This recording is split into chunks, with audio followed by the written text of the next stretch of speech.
It's kind of bright. Steve-arino! Uncle Dan! Can't look up, playing game. Kids. George, I have some errands to run, but when I come back, we'll get supper. So be a good little monkey and stay close, okay? Uncle Dan, can I get a ride to the hardware store? I'm running out of batteries. Sure, it's my last delivery. I'll be right out.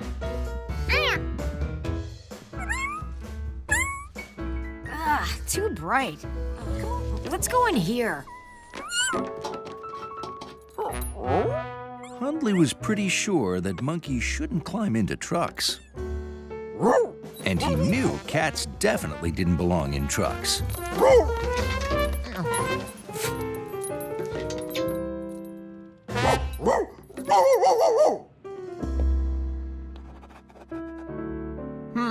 I wonder where Steve went. Beats me. Well, maybe he put down that game and went to play in the park.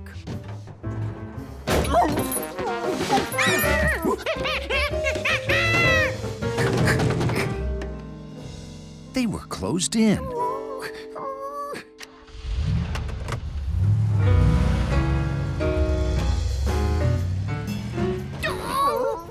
Here was a clue. Maybe they were picked up by a giant monster.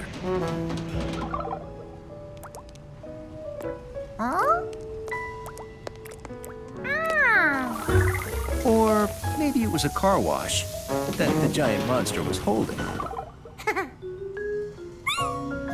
Gnocchi was gathering her own clues. She knew that smell could only come from one place, the chef's favorite fish market. Hundley wanted to gather clues, too. He knew that sound. They must be going through the doorman's lobby. In fact, from what they saw, heard, and smelled, everyone had a good idea of where they were. The truck stopped. Finally, Uncle Dan would let them out and they would see where they'd gone.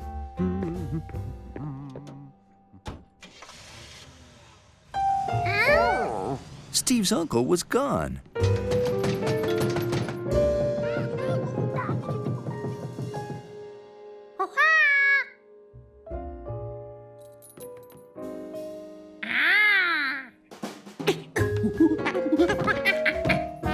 Hundley thought this was no time for monkey business with boxes.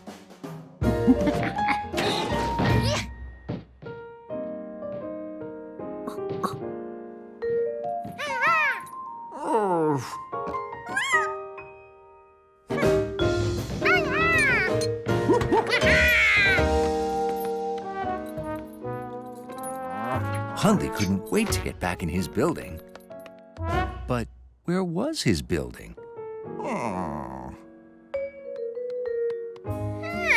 George wondered where their building was too. And then he saw it. The ferry. It was splashy and shaky. And Hundley noticed it dinged like a bell. And all around them, Gnocchi smelled fish. George realized they must have come over on the ferry. Oh yeah, that's the ferry. It carries cars from the city. That's it. Hi, George. Well, I'm happy to see you too. And so glad you did what I said and stayed close by. Well, hi there, boy. Hundley! Where have you been? Hey, George. Want to play this game now? Yeah, you're right. Finding our way home was a lot more fun. Hey, let's do it again tomorrow. Maybe you should tell me a little more about your day, George. Welcome to the incredible edible Arboretum, a cornucopia of exotic comestibles.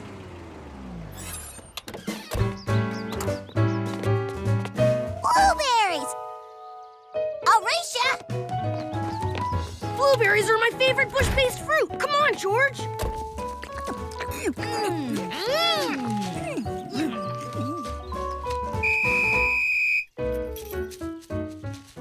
It looks like you all forgot the county sprout rules. Rule number 1. Never eat any plant that you're not 100% certain is safe. And that means... Consulting the Edible Plants Guidebook? No, it means getting an okay from an adult. Right. Rule number 2. Plants are living things. You can kill or hurt them if you're too rough. So don't pull on them and don't break any branches. Come on. Why is the screen flickering? Either the Earth is off its axis, or I forgot to charge the batteries. Okay. George, can you climb that tree and see where we are?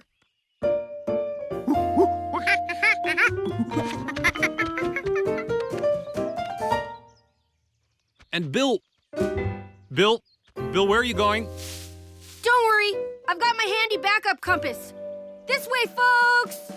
Bill, a sprout never leaves the trail. That's rule number 3. Bill! Oh, our excitement's really growing, 'cause we don't know where we're going. In this direction, green. In this direction, a path.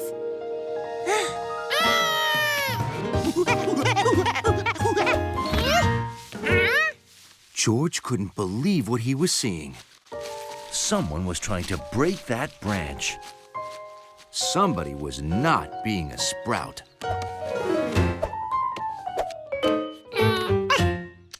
Oh no! This man was wrecking a tree. Whoa! Hey, are you a monkey? Cool. I always wanted a monkey, but my mother said no. George had to do something, and fast. This tree was in trouble.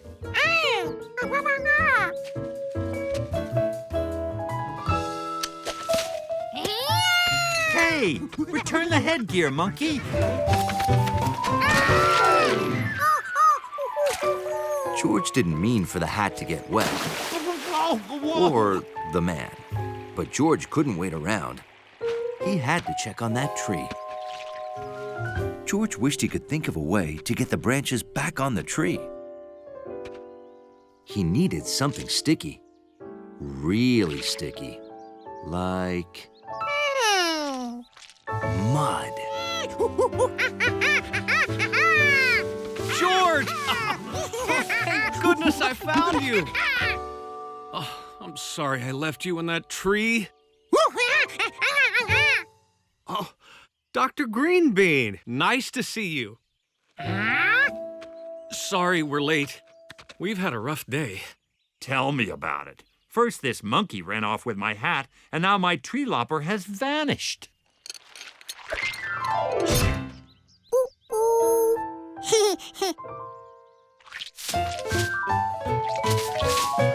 Hey, what's going on? Who put mud on this? George?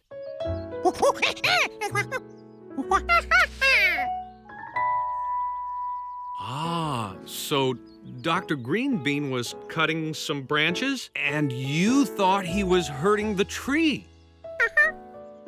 Ah, you should have asked. Oh, wait, you're a monkey. Well, anyway, this is called pruning. You make a careful cut, and it doesn't hurt the tree at all. Hey, I got it! Mr. Sproutmaster? According to this, you're going the exact wrong... Wait, you're going the right way.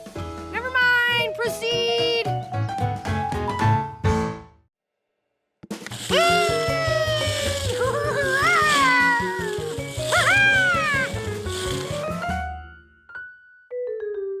If one car was fun, imagine what you could do with 2. George had to show his great new car shoes to someone.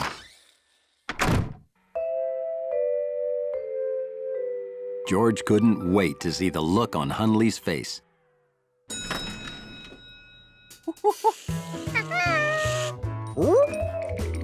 That wasn't the look he expected.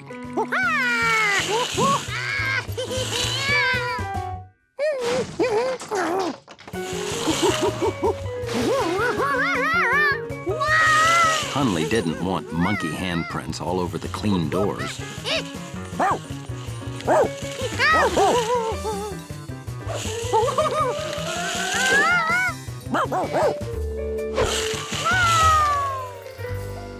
George didn't know how to turn around and go back.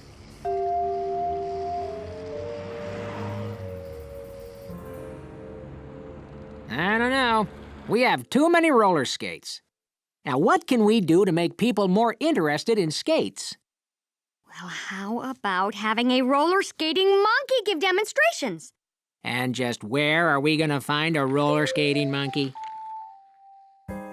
The skates are our gift to you. You just skate in front of the store whenever you can. George liked his new skates. But what were these black things for?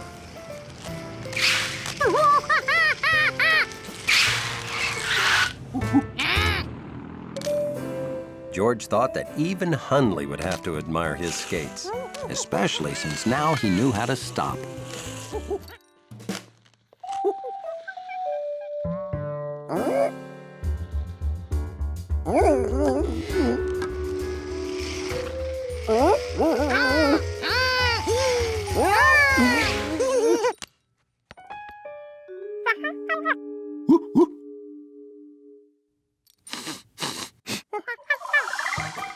A monkey on wheels looked wrong, but a proud, sleek dachshund on nice wheels. George knew exactly what Hunley wanted to do.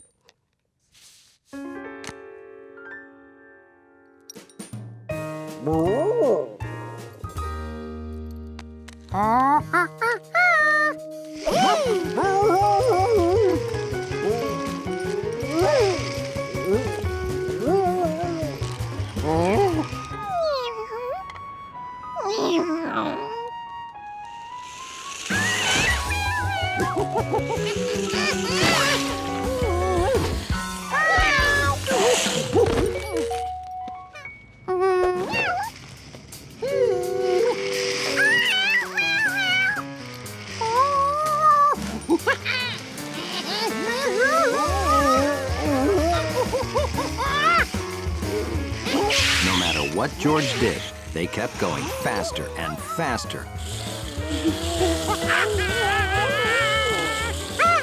He couldn't imagine how they were ever going to stop.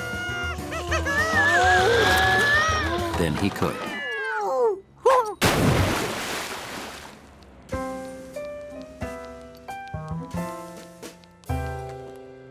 Hunley, I've been worried.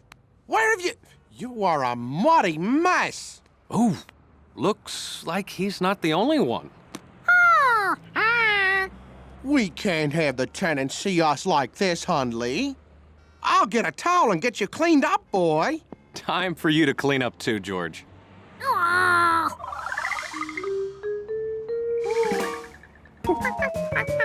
Hey, wait a minute. George?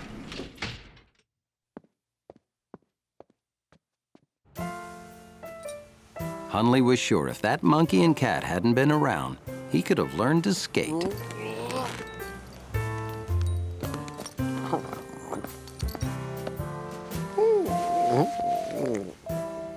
Say, weren't there two pairs of skates? Must have been my imagination.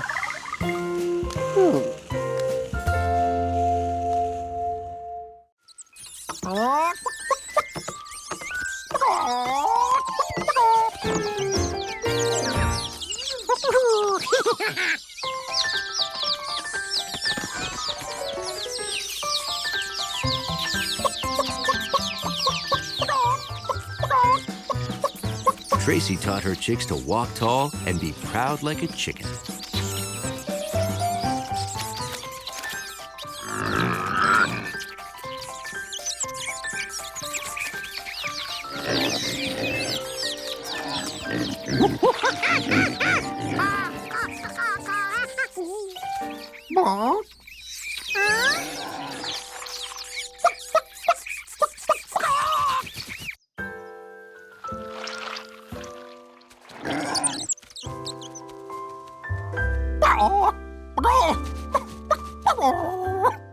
was time for a bath because, in being proud like a chicken, neatness counts. George? Would you come here, please?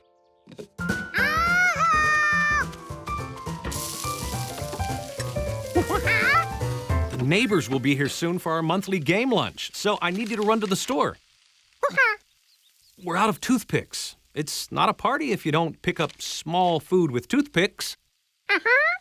Oh, we need marshmallows, too. And a new deck of cards. You got some jelly on the old deck.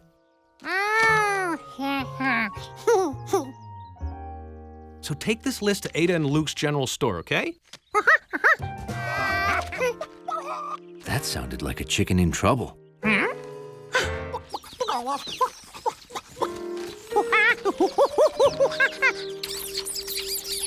George could see those 6 chicks needed to be rescued.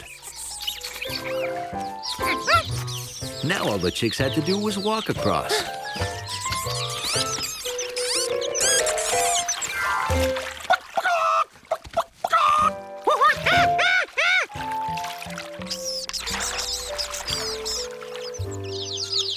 The bridge wasn't chick-safe yet.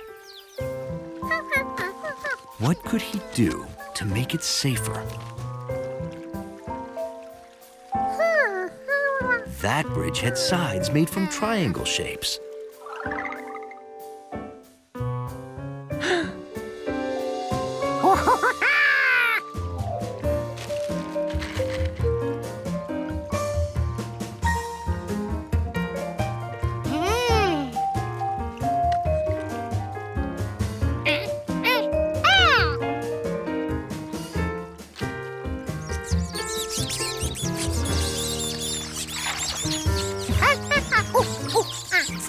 George suggested they cross one at a time, in case the bridge wasn't strong enough to hold them all.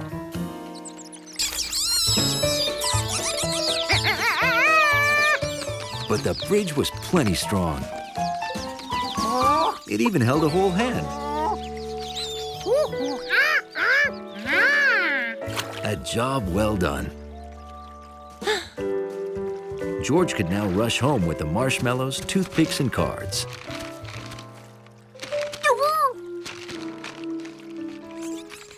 Maybe not straight home.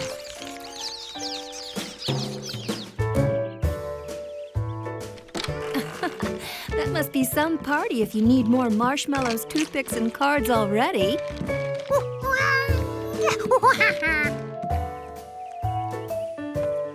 Now it's officially a party. Alrighty. We're going to play Go Fish. Yeah?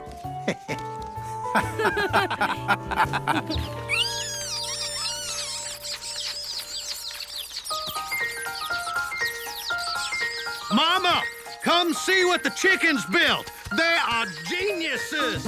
We better start looking at colleges.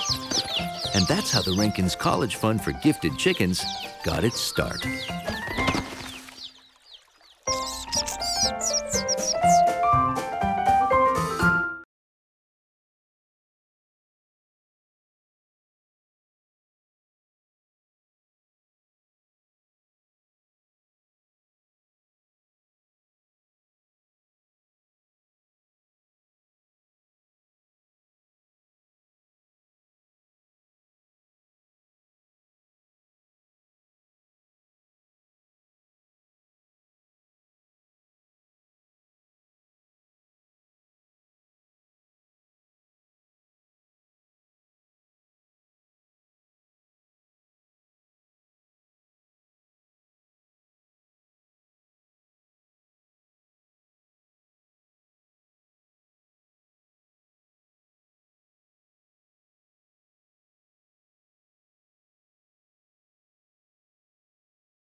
Summer afternoon. The perfect time for a game of Find the Pigeon.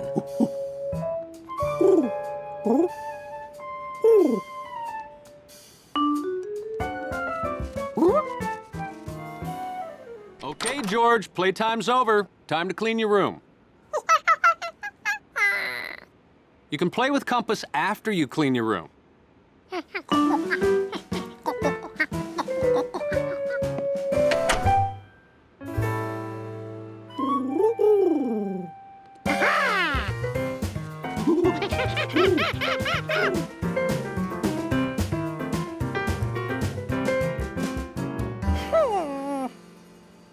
Bath time, George.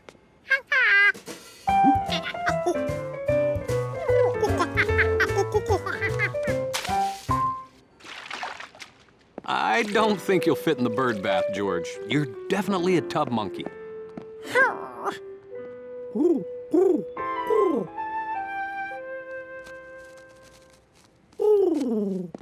Okay, time to brush your teeth and hit the sack, George.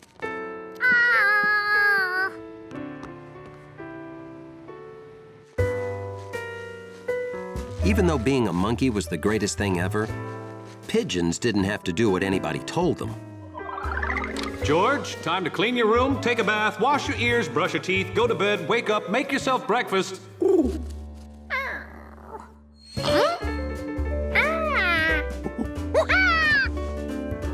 George!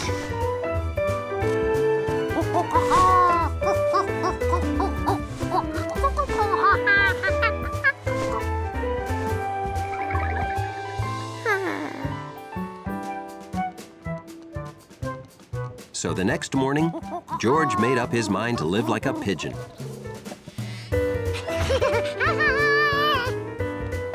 Keeping up with pigeons was hard work if you didn't come with wings.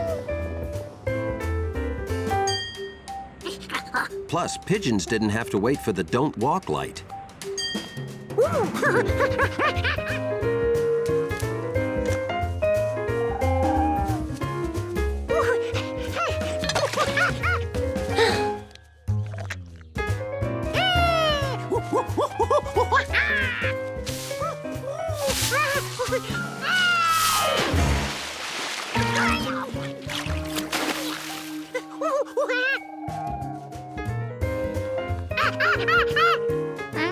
George had lost his flock.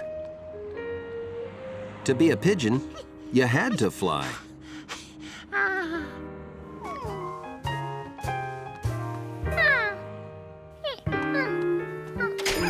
Here were lots of animals who didn't have to clean their rooms or brush their teeth. Surely George could find one he could be. Like a chameleon. They could change color effortlessly.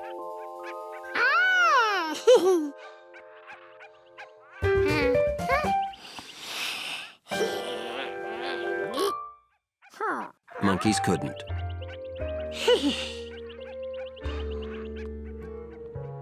Hey, George. If only there was one animal that didn't act so much, well, like an animal.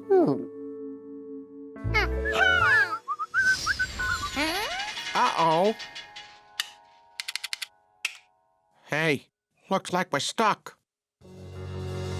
Oh. It's okay, Hundley. We can handle this. I'll sound the alarm. Uh-oh. Oh. There's only one way out. But we need somebody who can monkey up. Say. You've been such a good dog, George. I almost forgot you were a monkey. George had almost forgotten he was a monkey, too.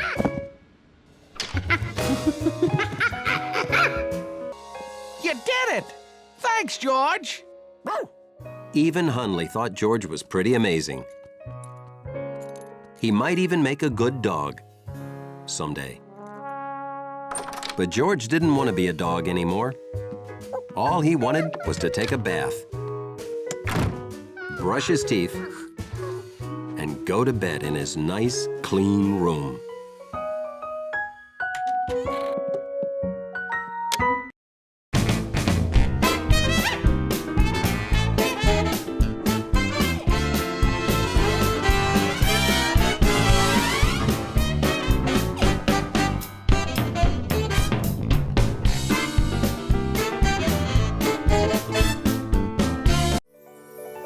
man with the yellow hat's hat was special. But what made it so special? George, come on, it's time to go. When I put my hat on, I'm all ready to head out the door. What? Huh? What?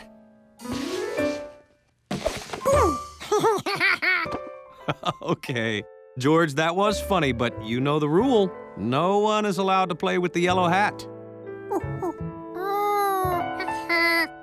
George sure liked that yellow hat. What made the yellow hat so great?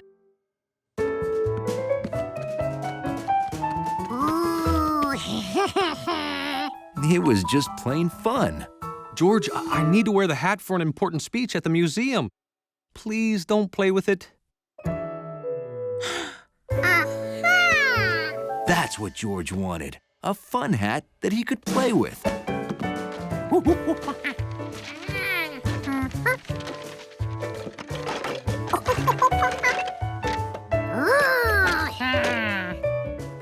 George wanted his fun hat to be more than just a normal hat. And in conclusion, blah, etc., so forth and so on. Well, that's some hat. And yellow.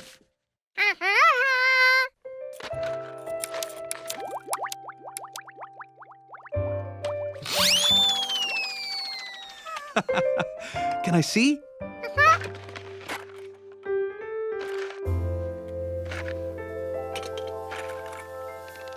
Oh, boy, this is one fun hat.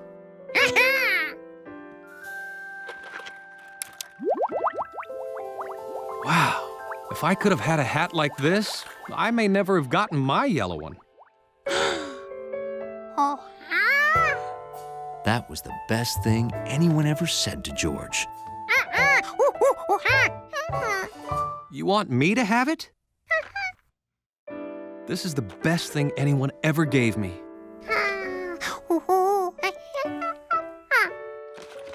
Oh, surprisingly comfortable. Oh no, I'm late. George, I've got 5 minutes to get to the museum for my speech. I have to make a good impression.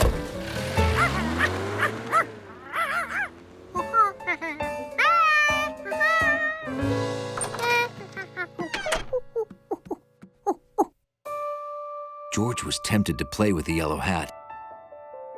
But the man had asked him not to, because he needed to wear it to give a very important speech at the museum. Oh boy.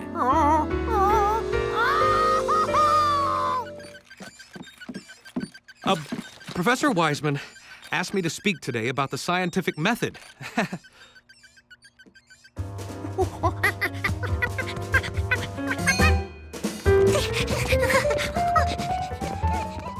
Of course, we've all heard the saying, what goes around comes around. Haven't we?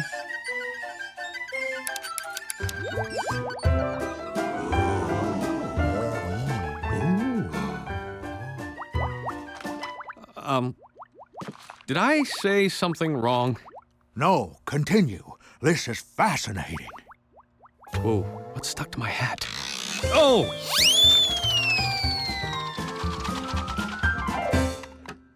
I'm wearing George's...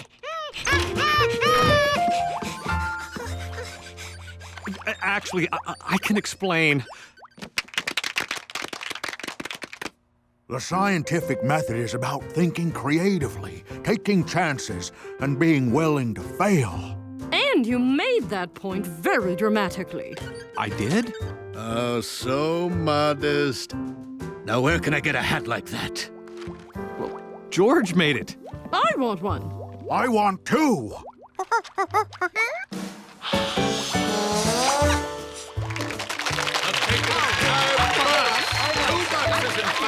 And that's how George got his picture on the museum wall.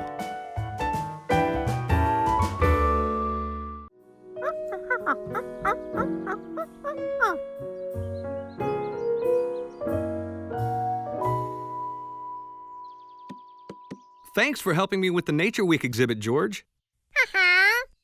We'd like to see the tracks of all the animals that live around here. The swim mask? Oh, I'm gonna go jump in the lake to conduct the Nature Week fish survey. Bye. George wished his photos were more exciting, but there weren't many exciting animals around here. Hey, George! What you doing? Wow, I see you've got almost every local animal except that fawn I've seen in the hills. A fawn is a baby deer. Bet you don't see too many of them in the city, huh? A fawn was just the special, unusual animal George was looking for. Come on, I'll show you where to find it. George still hadn't seen the fawn or learned what its tracks looked like. These were the biggest tracks George had seen so far. Something extra large must have left them. They looked like big duck tracks. A big duck would make a terrific photo.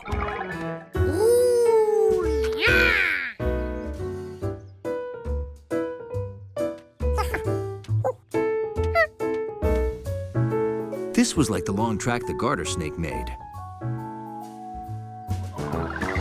A giant duck with a snake's tail would make an even better picture.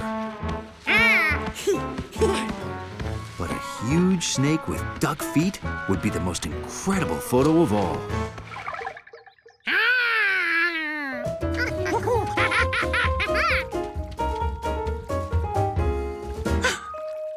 Maybe it swam back home. George remembered he'd seen big tracks like these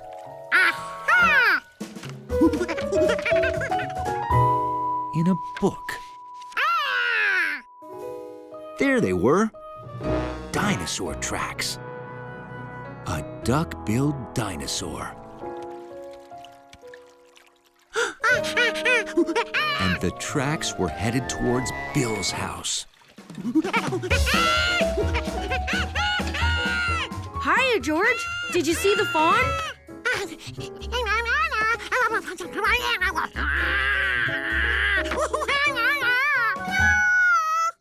Yeah, I guess those do look like dinosaur tracks.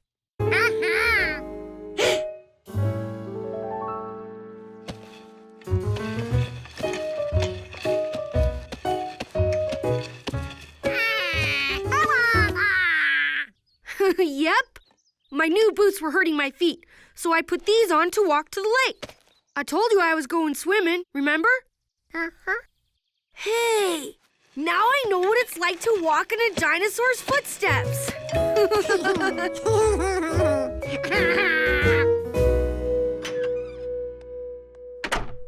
With no hungry dinosaurs around, George still needed that special photo for Nature Week. It sounded like Jumpy was hungry again. But George had enough pictures of that squirrel.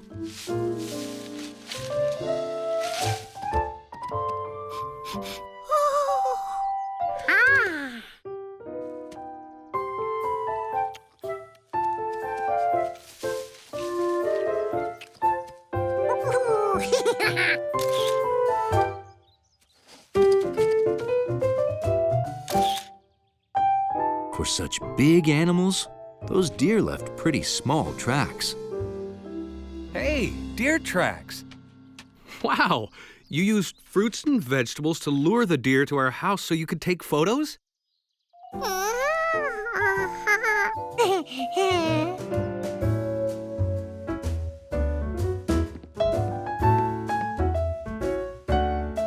Look at these wonderful deer. Oh, how did you manage to capture such amazing photos, George? Oh, you know George, he just used his imagination. Isn't that right?